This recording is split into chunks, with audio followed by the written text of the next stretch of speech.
Have you ever stopped and realized how strange this is? You probably use Facebook without paying. You scroll TikTok without paying. You check Instagram before bed, ask Google Maps where to go, watch YouTube while eating, and use Gmail for your entire digital life. And all of it is free. Not free trial free, not 3 features, and then upgrade free. Free enough that billions of people use these products every day without ever entering a credit card. And yet the companies behind them are worth hundreds of billions, sometimes trillions of dollars. So the question is obvious, but most of us avoid asking it. If you are not paying, where is all the money coming from? You have probably heard the famous line, if you're not paying for the product, you are the product. It sounds clever, it gets repeated everywhere. And it is not wrong, but it is also not the full story. The full story is more sophisticated, more profitable, and much more uncomfortable than that quote makes it sound. Because the real business is not simply companies sell your data. That is the cartoon version. The real business is an entire economy built around your attention, your behavior, your time, and the ability to predict what you might do next. It is how free became one of the most powerful business strategies ever created. And it leads to one question most people never ask. When an app is free for you, who is it actually built to serve? So in this video, we are going to break down how free apps really make money, why your data is valuable, why the longer you stay, the more the app earns, and whether every free app is as sinister as people make it sound. Because they are not all the same. But once you understand the business model behind them, you will never look at that little app icon on your phone the same way again. Let's get into it. First, we need to clear something up. When a product is free, it is easy to assume the company is being generous, or that they are just trying to grow first and figure out money later. Usually, neither is true. Free is not a gift. Free is a strategy, and it might be the strongest growth strategy in modern business. Think about what stops people from trying a new product. Friction. The second you ask someone to enter a credit card, especially before they know if they like the product, most people leave. But remove that wall, make it free, make it one tap to install, and suddenly the barrier drops to almost nothing. Anyone can become a user. And for a lot of these companies, more users does not just mean more potential revenue. More users make the product itself more valuable. That is the power of network effects. A social network with 10 people is useless. A social network with 1 billion people becomes almost impossible to replace. A messaging app is only valuable if your friends are already there. A food delivery app needs customers, drivers, and restaurants all showing up at the same time. A free-to-play game needs a huge player base before the in-game economy, and competitive scene can even matter. So these apps are not really selling you software. They are selling something around the software. They are selling attention. They are selling behavioral signals. They are selling access to networks of users. They are selling the ability to predict and sometimes influence what people do next. And in some cases, they are selling premium upgrades to a small percentage of the audience. The app you see on your phone, the feed, the chat window, the map, the inbox, is only the visible part. The business is happening underneath it, and once you understand that, the next question becomes impossible to ignore. If you are using the app for free, someone else must be paying. So who is it? Here is the distinction that changes almost everything about digital products. A user and a customer are not always the same person. A user is the person who uses the product. A customer is the person who pays for it. In a normal business like a coffee shop, those roles are usually the same. You walk in, order coffee, pay, drink it. You are the user and the customer. The business has a clear job. Make you happy enough to come back. But in many free apps, those roles split apart. And that split changes the entire product. You are the user of Instagram. The customer is the advertiser. You are the user of Google Search. The customer is the company paying for the ad placement, You are the one using the product, but someone else is funding the business. Now think about what that does to design. When you are the customer, the product is built to serve you directly. When you are not the customer, the product still needs to keep you around, but it also has to serve the people who pay. And those two goals do not always point in the same direction. The app still needs to be useful. It still needs to feel good. If you delete it, the whole system breaks. So yes, it has to keep you satisfied enough to stay. But satisfaction is not always the end goal. Often, it is the method. The real goal is to keep you producing the thing the paying customer wants. And that thing is not just your data in the simple sense of your name, email, or phone number. It is bigger than that. The real product is not the app. The real product is the ability to predict and influence your behavior. That is what advertisers pay billions for. Not just access to your profile, not just a demographic label. They want to know what you are likely to click, what you are likely to buy, what you are likely to watch, and how to move you one step closer to doing it. Which brings us to the next question. How does a few minutes of scrolling turn into actual money? This is where the machinery gets interesting. Most people hear data collection and think of basic information: name, age, email, location. And yes, apps collect that. But that is not the most valuable part. That is the surface level stuff. The valuable part is not just who you are. It is what you do. Every tap, every scroll, every pause, every replay, every search, every back button, all of it creates a signal. How long did you watch before swiping away? Which photo made you slow down?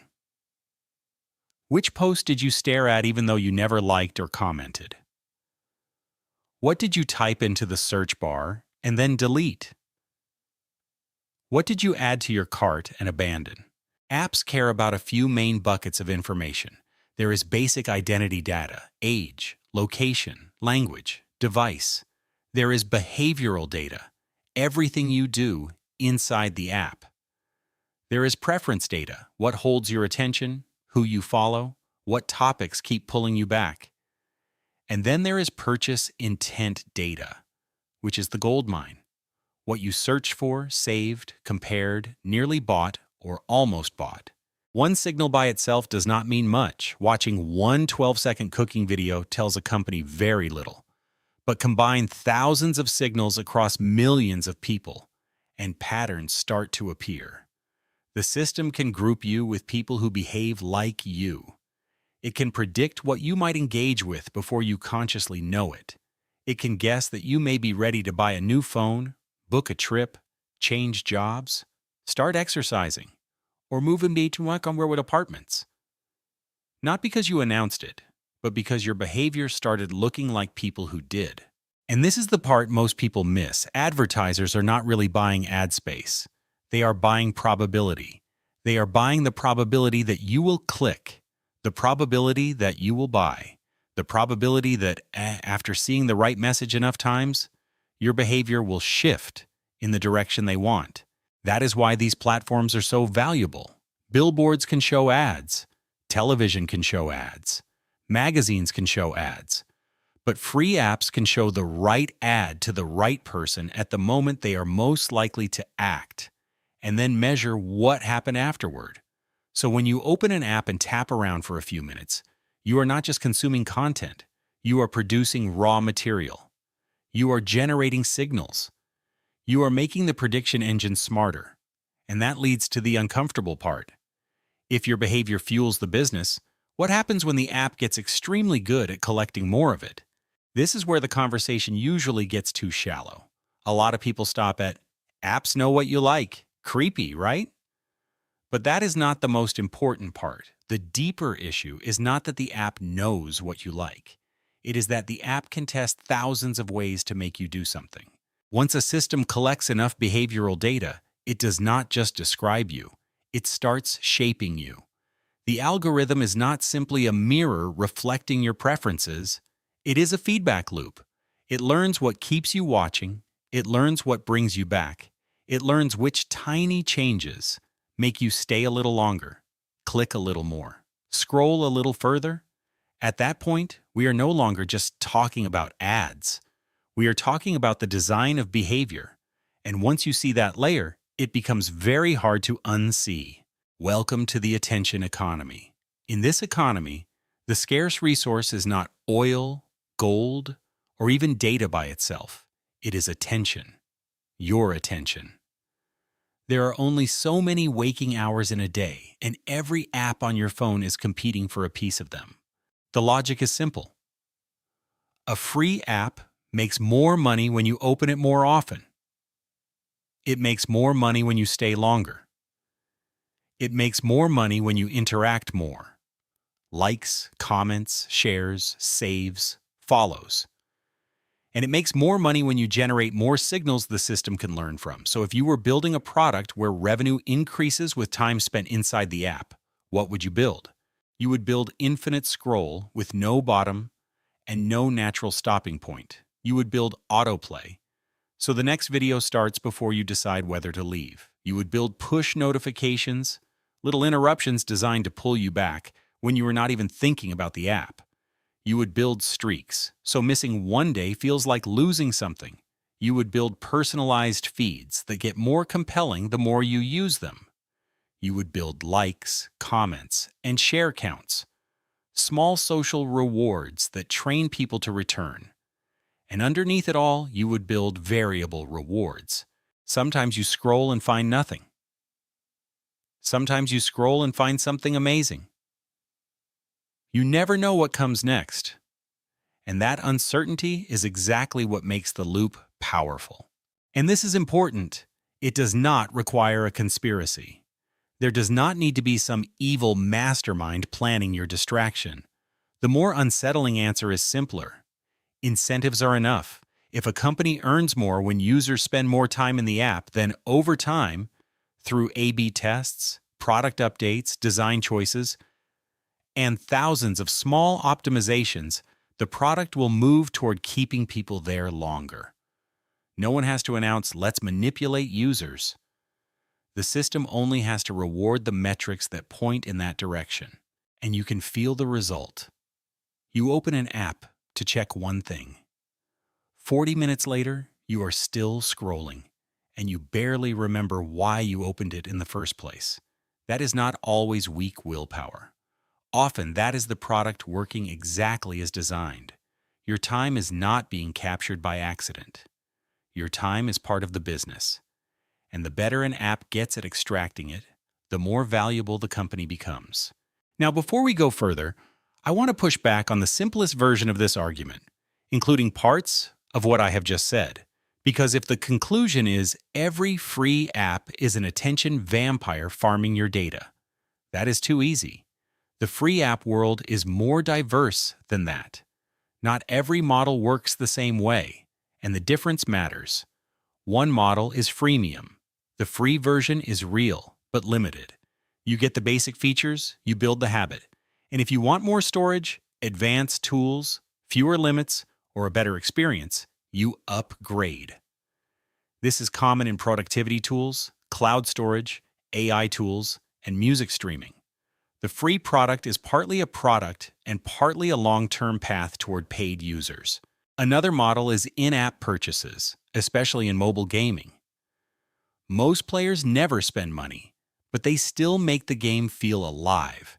They fill the world, the rankings, the matches, the community. Then a small percentage of players spend heavily on cosmetics, power-ups, special items, or status. That small group can fund the game for everyone else. Then there are subscription upgrades. This is similar to freemium, but the real play is habit. Get people using the product daily. Make it part of their routine. Then offer the premium tier when leaving would feel inconvenient.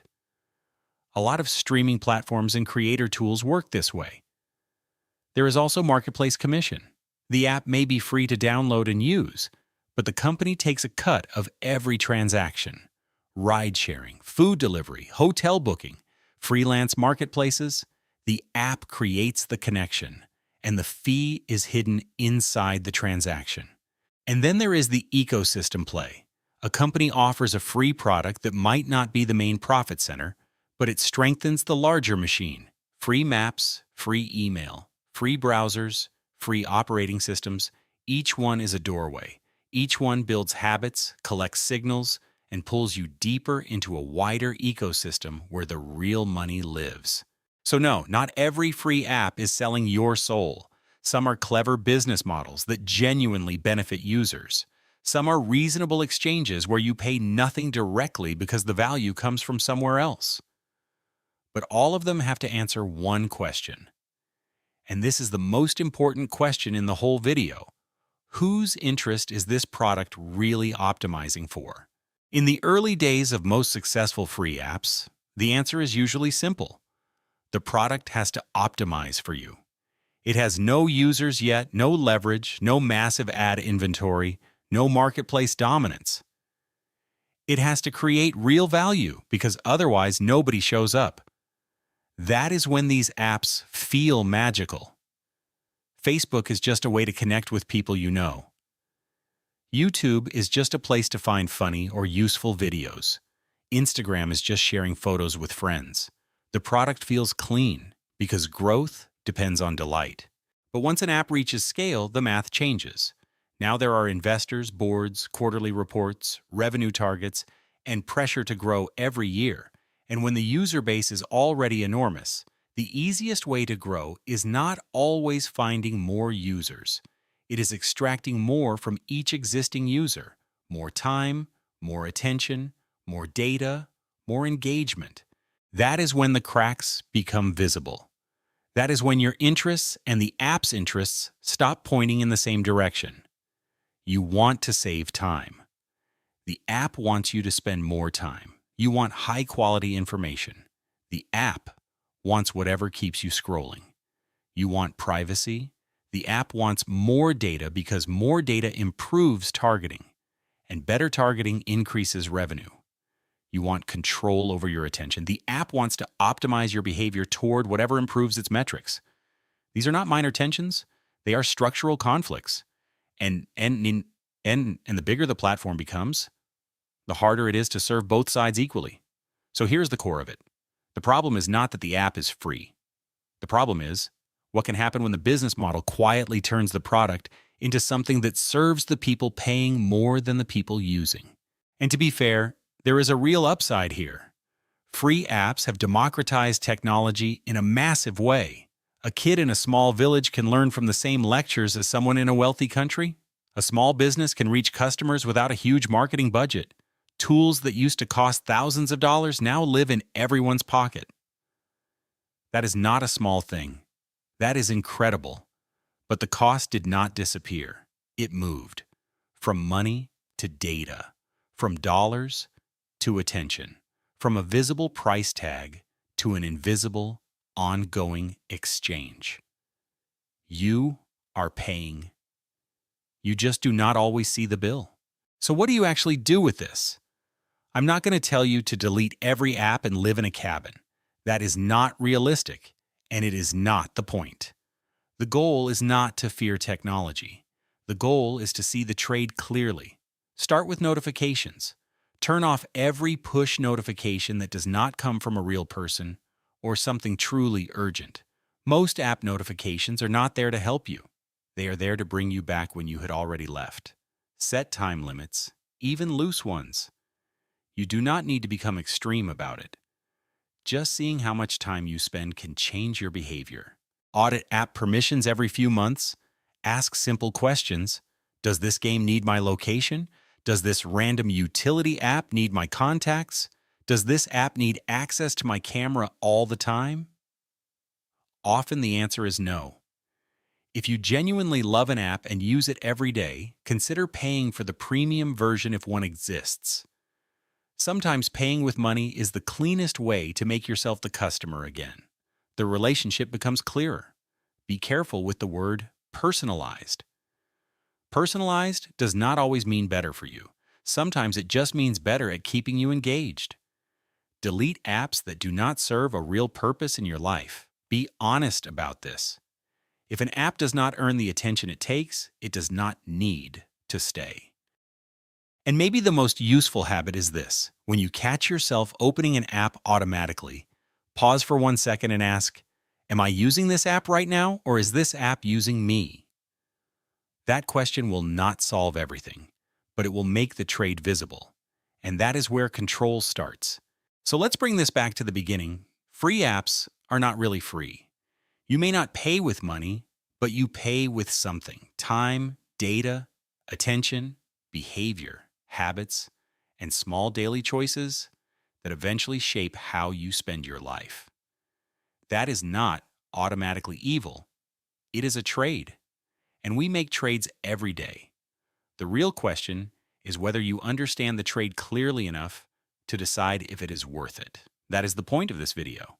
Not to make you afraid of your phone, not to tell you to throw every app away, but to make the business model visible. Because when you understand how a product makes money, you understand what that product is truly optimizing for. And once you know what it is optimizing for, you can finally make a more honest choice about whether it deserves your time. That is the real price of free, so I want to hear from you in the comments. Which free app do you think takes more from you than it gives back? Or here's the harder question. If you had to choose between paying with money or paying with your data, which would you choose? And why? Drop the name of an app you used to think was free until you realized the price was much higher than it looked. And if you like videos that pull apart the business models hiding behind products we use every day, subscribe. There are more of these coming. I'll see you in the next one.